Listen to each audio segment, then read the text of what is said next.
तुम्हारा अन्नदाता, पग पग पर है संग तुम्हारे अन्नदाता। लहू किसानों का बन के पसीना सींचता है धरती का सीना। मेहनत का तेरी हक दिलवाने, नई तकनीक नई खोज बताने। पशुधन को गुणवान बनाना, पौध सुरक्षा को सिखलाना, खेती के सब गुर समझाने, भारत का सरताज बनाने। आठों पहर है संग तुम्हारे अन्नदाता, अन्नदाता। नमस्कार, मैं हूं रीनू। आप सभी दर्शकों का अन्नदाता कार्यक्रम में स्वागत करती हूं। हमारे देश का किसान जन का पोषक है, वह श्रम का देवता है, अन्नदाता है। उसमें ही भारत की आत्मा निवास करती है। ऐसे ही किसानों की प्रगति के लिए हम खेती बाड़ी से जुड़ी हुई बहुत सी नई लाभकारी जानकारियां हर रोज सुबह लेकर आते हैं। तो चलिए कार्यक्रम शुरू करने से पहले देखते हैं आज क्या है अन्नदाता में। गेहूं की फसल में किए जाने वाले जरूरी कार्य।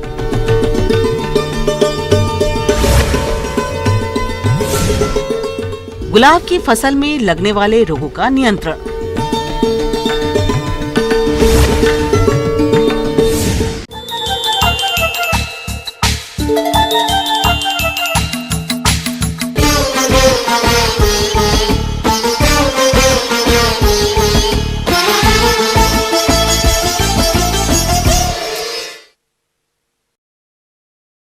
प्रदेश के जिन किसानों ने गेहूं की बुवाई की है, उनकी फसल अभी बढ़वार की शुरुआती अवस्था पर है और फसल की सही तरीके से बढ़वार होती रहे, इसके लिए फसल में सही समय पर खरपतवार नियंत्रण, सिंचाई, पोषक तत्वों की पूर्ति और फसल सुरक्षा करना जरूरी होता है। तो इन सभी कार्यों को आप कब और किस प्रकार से करें, इस बारे में जानकारी दे रही हैं भोपाल की विषय विशेषज्ञ सोनाली तंवर।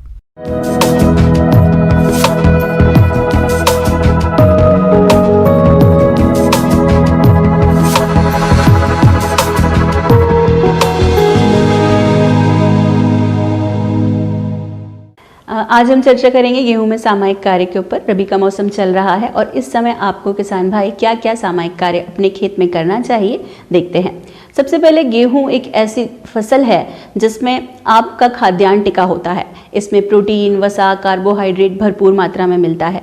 सबसे पहले देखा जाए तो मक्का के बाद अगर कोई स्थान आता है, दूसरा स्थान आता है धान्य फसलों में, तो वो गेहूं का ही आता है। किसान भाई अब देखते हैं कि सबसे बड़ी जो समस्या है वो खरपतवार की गेहूं में आपको दिखाई देगी। खरपतवार का बेसिकली मतलब यही होता है कि अगर आपकी जो फील्ड है उसमें कोई भी अनवांटेड प्लांट आपको दिख रहा है, फिर चाहे वो गेहूं की तरह दिखने वाला हो या चने का भी कोई पौधा क्यों ना हो, तो वो भी हमारे लिए खरपतवार ही होता है।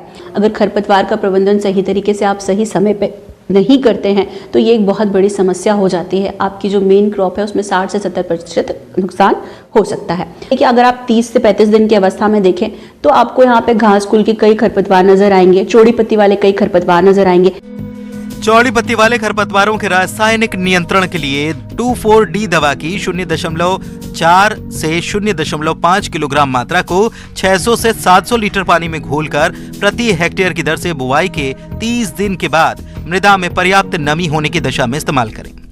इसके बाद आप देखते हैं कि ये तो चौड़ी पत्ती वाले खरपतवार हो गए, घास कुल के पौधे हो गए। इसके साथ साथ भी अगर आपको कई और खरपतवार ऐसे नजर आते हैं, जैसे स्पेशली मैं आपको बताना चाहूंगी कि जंगली जई जो होती है या जो गेहूं का मामा होता है फ्लेरिस माइनर, तो इनके लिए आप गेहूं की फसल में सकरी पत्ती वाले खरपतवारों के रासायनिक नियंत्रण के लिए आइसोप्रोपियोरान दवा की 750 ग्राम मात्रा को 600 से 700 लीटर पानी में घोलकर प्रति हेक्टेयर की दर से बुवाई के 20 दिन बाद मृदा में पर्याप्त नमी होने की दशा में इस्तेमाल करें। और देख कर करें कि अगर आपको लगता है कि निदाई गुड़ाई करके आपके खरपतवार निकल सकते हैं, जो यंत्र है वो मार्केट में है, जैसे पावर टिलर आप देखेंगे उससे आप निकाल सकते हैं खरपतवार। साथ ही साथ आप देखते हैं कि एक पहिया निदाई यंत्र, 2 पहिया निदाई यंत्र, खुरपी इत्यादि जो आपके उपकरण हैं उनसे आप नियंत्रण करके खरपतवार को निकाल सकते हैं। तो रासायनिक की तरफ न जाते हुए अगर आप जैविक को फॉलो करेंगे तो आपके लिए बेहतर होगा।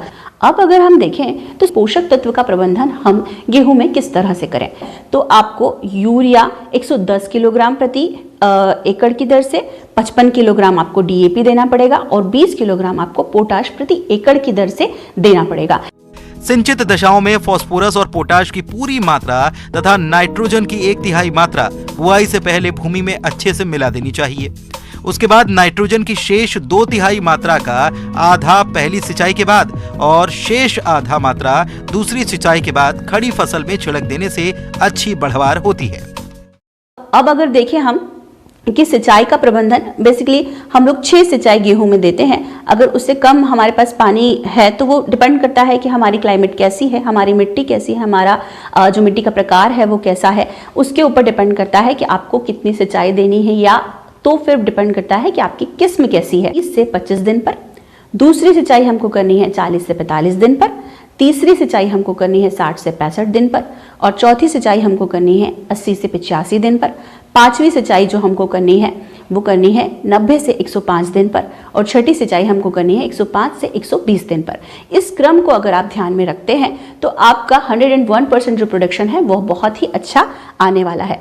तो ये जो आपका है ये सिंचित के लिए हम लोगों ने अनुशंसित किया हुआ है। इस क्रम में अगर आप सिंचाई करेंगे तो आपको भरपूर लाभ इससे मिलने वाला है। किसान भाइयों, गेहूं की फसल को माहू कीट और दीमक के द्वारा अधिक नुकसान पहुंचाया जाता है, जिसकी वजह से फसल के उत्पादन में भारी कमी आती है और किसानों को आर्थिक नुकसान होता है। इसलिए आप इनकी पहचान करके समय रहते नियंत्रण जरूर करें। इसी तरह से हम लोग देखते हैं कि इंसेक्ट की बात अगर हम करें तो माहू जो कीट होता है वो यहाँ पे बहुत ज़्यादा नुकसान पहुँचाता है।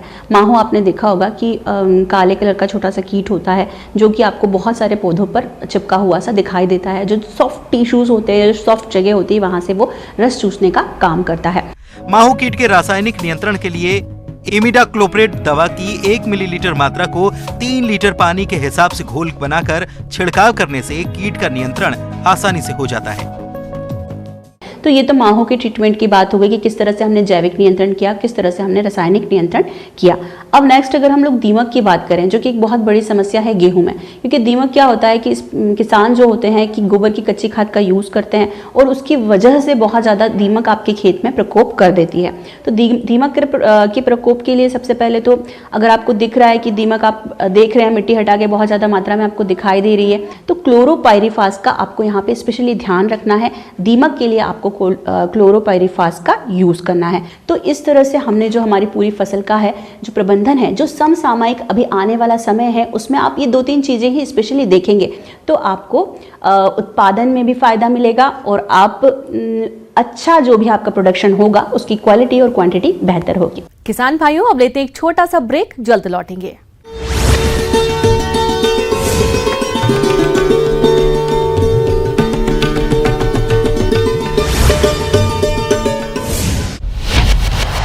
दिन की हजारों खबरें। सीएम शिवराज सिंह चौहान का धार दौरा आज, कई जगहों पर करेंगे रोड शो और सभा। इन्वेस्टर समिट में आए निवेश पर आज सीएम की बैठक, आगामी प्रोजेक्ट पर होगी चर्चा, निवेशकों की पॉलिसी पर आगामी रोड मैप होगा तैयार।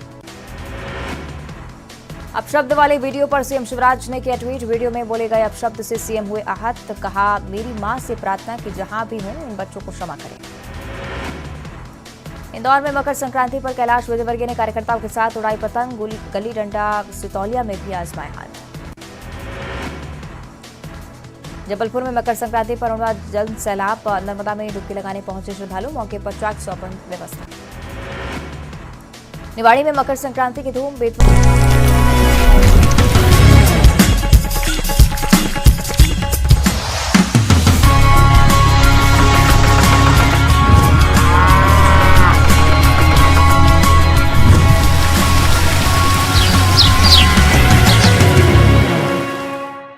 ब्रेक के बाद एक बार फिर से आप सभी दर्शकों का अन्नदाता में स्वागत है।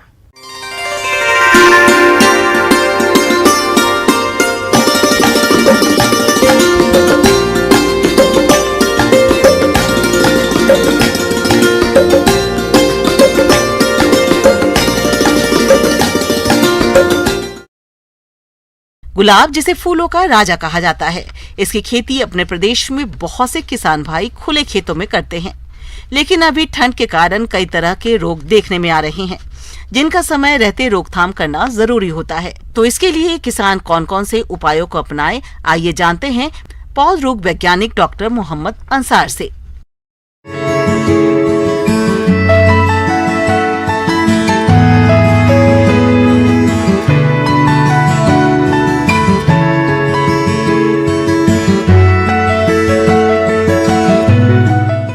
इसमें हम लोग देखते हैं कि गुलाब में बहुत तरीके की बीमारियां और कीट लगते हैं। बीमारियों की वजह से जो फसल होती है वो बुरी तरीके से प्रभावित होती है। तो सबसे पहले हम लोग जो फफूंद जनित बीमारियों की बात करते हैं तो उसके अंदर एक सबसे बड़ी बीमारी है तने का सूखना, जिसको हम लोग डाई बैक बोलते हैं। इस रोग में हम लोग देखते हैं कि जो इसका प्रमुख लक्षण है, इसमें जो तने होते हैं ऊपर की तरफ से सूखना शुरू होते हैं और धीरे धीरे वो नीचे की तरफ वो सूखना शुरू हो जाते हैं। और कुछ समय के बाद ऐसा दिखता है कि पूरा पौधा तना पूरा पहले वो सूखता है और वो पूरा पौधे को सुखा देता है। तो इसमें क्या होता है, जब पौधा पूरी तरीके से सूख जाता है तो इसमें फ्लावरिंग जो होती है बहुत बुरी तरीके से प्रभावित होती है। यदि इसका हम लोग ससमय इसका अगर उपचार ना करें तो इसमें बहुत नुकसान को उठाना पड़ता है। किसान भाइयों, डाईबैक रोग यह एक कवक जनित प्रमुख रोग है। ये पौधे के ऊपरी भाग से नीचे की ओर जाता है। सामान्यतः शाखाओं की कटाई के बाद कटे हुए स्थान से आगे बढ़ता है, जिसके कारण पौधे सूख जाते हैं। कवक के अलावा ये रोग उर्वरकों के अनुचित प्रयोग, अधिक सिंचाई, जल निकास की उचित व्यवस्था न होने से और प्रकाश के अभाव के कारण भी होता है। इसकी रोकथाम के लिए रोगग्रस्त शाखाओं को काटकर अलग कर दें, साथ ही कटे हुए भाग पर बोर्डो पेस्ट लगाएं और कॉपर ऑक्सीक्लोराइड 3 ग्राम दवा प्रति लीटर पानी की दर से फसल पर छिड़काव करना चाहिए। तो हम लोग देखते हैं कि जो हमारा जो तना है, जो प्रभावित भाग है, वो प्रभावित भाग कभी कभी क्या होता है कि किसान भाई सफाई, जब खेत की सफाई ज़्यादा नहीं रखते हैं या खेत को में कोई प्रबंधन की कोई उचित तकनीक नहीं अपनाई जाती है, तो हम लोग देखते हैं कि जो तना होता है हमारा, वो उसको किसान क्या करता है, काट करके खेतों में फेंक देता है कि खेत में छोड़ देता है। तो वो जो फफूंद होता है उसके सर्वाइवल के लिए, उसके बचने के लिए आश्रय प्रदान करता है और वो मिट्टी में पड़ा रहता है। जब हमारा जो फसल जो आगे तैयार होती है, जो आगे बढ़वार होती है, तो उसमें वो फसल को पुनः प्रभावित करता है। तो यदि हम लोग इसकी प्रबंधन की बात करें तो खेतों में सफाई का बहुत ज़्यादा ध्यान देना होता है इसके अंदर। यदि आपको प्रभावित अगर कोई पौधा दिखता है जिसकी के अंदर टहनी ऊपर से सूख रही है, तो हम लोग सबसे पहले इस बात का ध्यान रखेंगे उस टहनी को हम लोग काट करके खेत से हटा दें। जितने भी प्रभावित पौधों में या कोई छोटे भाग में अगर उस तरह का लक्षण दिख रहा है तो हम लोग सबसे पहले उसको काट करके उसको हम लोग खेत हटा देंगे पौधे से। जो तना हम लोग काटेंगे जो प्रभावित पौधों में से, तो उसमें हम लोग जो कटे वाले स्थान पर हैं पौधों में हम लोगों को कुछ फफूंदनाशी का भी उपयोग करना चाहिए। यदि हम नहीं करते हैं तो उनमें फिर से दूसरे कोई फंगस या फफूंद उसमें लग सकते हैं। तो हम लोग कॉपर ऑक्सीक्लोराइड का एक गाढ़ा पेस्ट बना करके जो कटे वाले स्थान है उसके ऊपर हम लोग उसको एक लेप लगा दें, ताकि उनमें दूसरा कोई फफूंद उसके ऊपर ग्रो ना कर सके, ताकि वो पौधा आगे प्रभावित ना हो। पत्ती धब्बा रोग ये गुलाब की फसल को अत्यधिक नुकसान पहुंचाते हैं। पीले भूरे से गहरे रंग के धब्बे पत्तियों और तने पर दिखाई देते हैं। रोगग्रस्त हिस्सा खराब होकर गिर जाता है। पत्तियों में छोटे छोटे छिद्र बन जाते हैं। इसकी रोकथाम के लिए रोगग्रस्त शाखा और पत्तियों को काटकर जला दे। साथ ही 10 से 15 दिन के अंतराल पर मैंकोजेब 2 ग्राम दवा का प्रति लीटर पानी की दर से घोल बनाकर 2 से 3 छिड़काव करें। गुलाब के पत्तियों पर एक सफ़ेद रंग की एक पाउडर की एक परत चढ़ी हुई दिखाई देती है, जिसको हम लोग पाउडरी मिल्ड्यू बोलते हैं या चूरोडिलासिता बोलते हैं उसको। हम लोग देखते हैं कि पत्ती के ऊपर वो पूरी तरीके से पत्ती को कवर करता है और देखते देखते वो पत्तियों पर ही नहीं बल्कि टहनियों पर और जो हमारे फूल बने हुए हैं फूलों में भी उसकी एक सफ़ेद परत दिखती है। तो इस तरीके से प्रभावित पौधे में जो बढ़वार होती है वो बहुत बुरी तरीके से प्रभावित होती है। और जो इसके अंदर फूल बनते हैं, फूल तो जो बनते हैं वो बहुत छोटे होते हैं। यदि कली जो बन रही है, जो बड्स बन रहे हैं, अगर उनके ऊपर इस फफूंद का अगर अटैक होता है या उसमें उसको फंगस उसके ऊपर इन्फेक्ट करता है, तो जो बड होते हैं वो खुलते नहीं है, वो कली छोटी सी बनी रह जाती है जिससे फूल नहीं बन पाता है। तो इससे जो हमारा जो फूल का उत्पादन है वो प्रभावित होता है। हम लोग देखते हैं कि जो हम लोग जो गुलाब की फसल को लगाते हैं, कभी कभी हम लोग बहुत सघन लगाते हैं जिसमें हवा का प्रवाह बहुत कम होता है।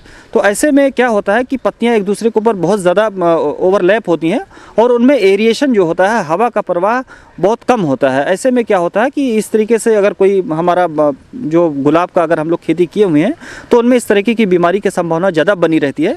तो इसके अंदर सबसे प्रबंधन का सबसे अच्छा तरीका ये हो सकता है कि हम लोग इसके अंदर एक उचित दूरी बना के रखें पौधे के अंदर और उसका समय उसमें हम लोग प्रूनिंग करें उसके अंदर।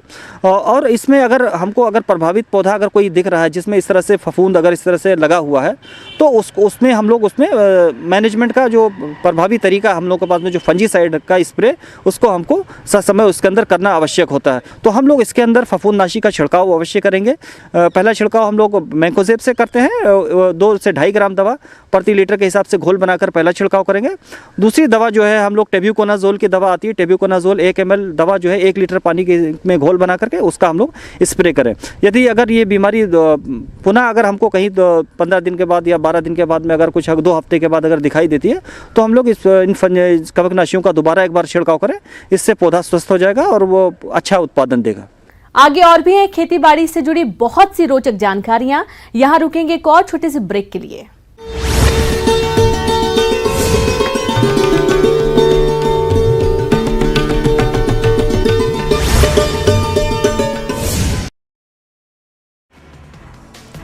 सीएम शिवराज सिंह चौहान का धार दौरा आज, कई जगहों पर करेंगे रोड शो और सभा। इन्वेस्टर समिट में आए निवेश पर आज सीएम की बैठक, आगामी प्रोजेक्ट पर होगी चर्चा, निवेशकों की पॉलिसी पर आगामी रोड मैप होगा तैयार। अपशब्द वाले वीडियो पर सीएम शिवराज ने किया ट्वीट, वीडियो में बोले गए अपशब्द से सीएम हुए आहत, कहा मेरी मां से प्रार्थना कि जहां भी हूं इन बच्चों को क्षमा करें। इंदौर में मकर संक्रांति पर कैलाश विजयवर्गीय ने कार्यकर्ता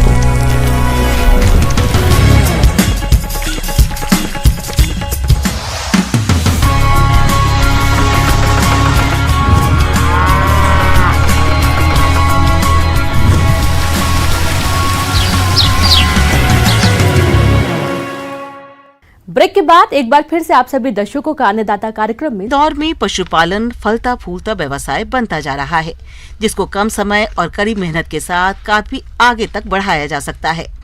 इस व्यवसाय से लाखों लोगों को रोजगार मिल रहा है, लेकिन इस व्यवसाय पर अधिक खर्चा इनके आहार पर ही आता है।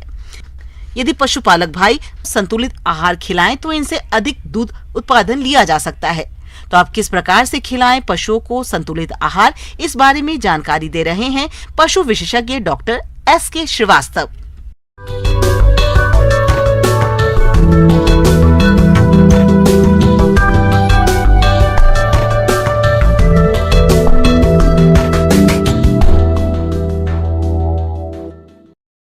शीत ऋतु में डेयरी व्यवसाय को आप किस तरह से बहुत अच्छे से मैनेज कर सकते हैं। गौवंशी हों या भैंसवंशी, इन पशुओं की देखरेख आप जो अत्यधिक ठंड पड़ती है उस समय कैसे करें। जैसा आपको मालूम है कि वर्षा ऋतु जा चुकी है और धीरे धीरे शीत ऋतु का आगमन हो रहा है, तो इस दौरान हमको अपने पशुओं को बहुत सारी व्यवस्थाएं करनी पड़ती हैं। यह मौसम ऐसा है जिसमें सर्वाधिक हमारे जो पशु हैं, जो गाभिन योग्य गायें हैं या भैंस हैं, तो वो इस मौसम में गाभिन होती हैं और यही मौसम ऐसा है जिसमें पशु ज़्यादा से ज़्यादा जमते भी हैं। तो हमको इस सब के बहुत ध्यान रखना पड़ेगा कि उनको संतुलित आहार देते रहें जो गाभिन पशु हैं। किसान भाइयों, दुधारू पशुओं से अधिक दुग्ध उत्पादन मिले, इसके लिए पशुओं के आहार प्रबंधन पर विशेष ध्यान देने की आवश्यकता होती है। यदि आप थोड़ी सी भी लापरवाही करते हैं तो दूध उत्पादन में भारी गिरावट आ सकती है, जबकि डेयरी व्यवसाय में 60% खर्चा आहार प्रबंधन पर ही आता है। इसलिए आहार प्रबंधन पर अधिक ध्यान देने की जरूरत होती है। जो पशु हैं, खासतौर से जो ज़्यादा दुग्ध उत्पादन क्षमता वाले जानवर हैं, उनके चारा दाना की व्यवस्था आवश्यक होती है, क्योंकि बरसात निकलने के बाद घास और हरा चारा काफ़ी प्रचुर मात्रा में उपलब्ध होता है। हरा चारा जो शीत ऋतु में सबसे ज़्यादा उपलब्ध होता है वह है बरसीम, लूसर्न और जई।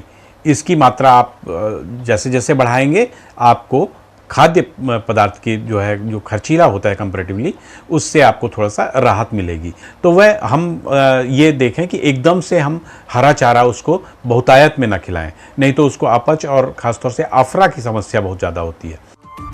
किसान भाइयों, आप अपने पशु को हरा चारा और सूखा चारा मिलाकर खिलाएं। दुधारू पशुओं को 10 किलोग्राम सूखा और 30 किलोग्राम हरा चारा प्रतिदिन खिलाएं, जिससे पशु को अपच की समस्या से बचाया जा सकता है। तो धीरे धीरे आप दें। कुछ आपको दाना मिश्रण तैयार करके रखना पड़ेगा, उसमें समावेश करके रखना पड़ेगा। पशुपालक भाइयों, घर पर 100 किलोग्राम संतुलित आहार मिश्रण तैयार करने के लिए मक्का या जौ 40 किलोग्राम, मूंगफली की खली 20 किलोग्राम, दालों की चूरी 17 किलोग्राम, चावल की polish 20 kilogram, mineral mixture 2 kilogram, साधारण नमक 1 किलोग्राम, इन सभी अवयवों को अच्छी तरह मिलाकर सूखे स्थान पर भंडारित करें। तो पशुपालक भाइयों, इस तरह आप संतुलित आहार मिश्रण स्वयं घर पर तैयार करके अपने पशुओं को खिला सकते हैं और अधिक दूध उत्पादन ले सकते हैं। अब बात करते हैं पशुओं को आहार खिलाते समय क्या क्या सावधानियां रखी जानी चाहिए, जिससे पशुओं का स्वास्थ्य ठीक बना रहे। इन पहलुओं पर खासकर ध्यान देने की जरूरत होती है। खास बात ध्यान रखें, दाना को हमेशा उसको क्रश करके दें, बारीक नहीं लेकिन क्रश करके दें। जो डंठल वाले रेशेदार वाले घास हैं, चाहे बरसीम हो, लूसर्न हो, इनको आप कट करके दें ताकि वह उसकी डाइजेस्टिबिलिटी बढ़े, पाचनशीलता बढ़ेगी, स्वादिष्ट होगा और पशु को ज़्यादा लगेगा। और साथ ही साथ इस मौसम में कुछ पैलेट फॉर्म में भी फूड आते हैं हमारे पशुओं के लिए, तो वो भी समय समय पर खिलाते रहें, तो उससे उसके जो और भी बैलेंस हो जाएगा उसका दाना और पानी। सर्दियों में पशुओं को संतुलित आहार देने से जहां पशुओं का स्वास्थ्य अच्छा रहता है, वहीं बीमारियों से भी दूर रहता है और दुग्ध उत्पादन में भी वृद्धि होती है। हरे चारे के साथ संतुलित आहार नियमित रूप से कम एक दिन में 3 बार दिया जाना चाहिए। किसान भाइयों, 2.5 लीटर दूध देने वाली भैंस को 1 किलो आहार देते हैं। 3 लीटर दूध देने वाली गाय को भी 1 किलो आहार देते हैं। जीवन निर्वाह हेतु गाय को 1.5 किलो व भैंस को 2 किलो दाना मिश्रण अतिरिक्त प्रतिदिन देना चाहिए। इसके साथ ही गर्भित पशु को 1 किलो दाना और 50 ग्राम कैल्शियम अतिरिक्त रोजाना देते हैं। इससे पशुओं को सर्दी से बचाव में बहुत अधिक मदद मिलती है। पशु को दाना मिश्रण खिलाते समय ये ध्यान रखें कि दाना फफूंदी रहित होना चाहिए। सर्दियों में कम पानी पिलाने से भी पशु के स्वास्थ्य और दुग्ध उत्पादन क्षमता पर प्रभाव पड़ता है। पशु विशेषज्ञों के अनुसार 24 घंटे में कम से कम 3 बार ताजा व स्वच्छ पानी पशु को अवश्य पिलाना चाहिए। आशा है कि आपको मेरे द्वारा आज दी गई हुई जानकारी से लाभ प्राप्त होगा। आप अपने दुधारू पशुओं का प्रबंधन बहुत अच्छे से कर पाएंगे, खासतौर से इस बदलते मौसम में। आहार प्रबंधन बहुत अच्छा रखना है, उन्हें संतुलित आहार देना है। अपने बछड़े बछियों दुधारू पशुओं को हर तरह की जितना भी टेम्परेचर अगर डाउन होता है तो उस परिस्थिति में आपको बचा के रखना है, ताकि वह किसी भी तरह के जीवन जो संक्रमण है उससे बच पाएँ।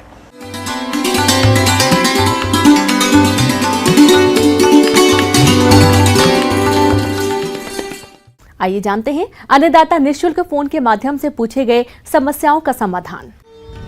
अन्नदाता निःशुल्क फोन संपर्क सेवा के माध्यम से पूछे गए प्रश्नों में से आज हमने जिस प्रश्न को कार्यक्रम में शामिल किया है उसे पूछा है ग्राम पवनी, जिला भोपाल के कृषक गोपाल यादव ने।